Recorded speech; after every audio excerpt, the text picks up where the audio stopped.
Good day mga kamaster, John Technician po pala, isang OFW dito sa bansang Taiwan. So ngayon mga kamaster, papakita ko po sa inyo yung error 9 ng Mitsubishi Servo Amplifier.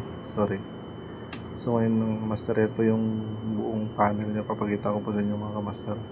So ano bang possible cause ng error 9 ng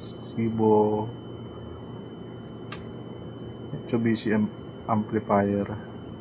So dahil first time ko mga encounter ito mga kamaster, hihingi po ako sa inyo ng tulong kung anong magandang gawin dito or magandang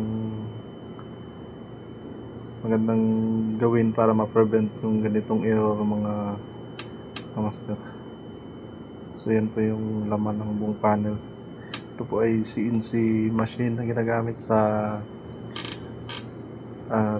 PCB production.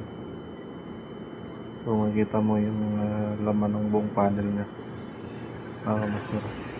Kung may alam kayo mga kamaster, pa-comment na lang ako mga kamaster para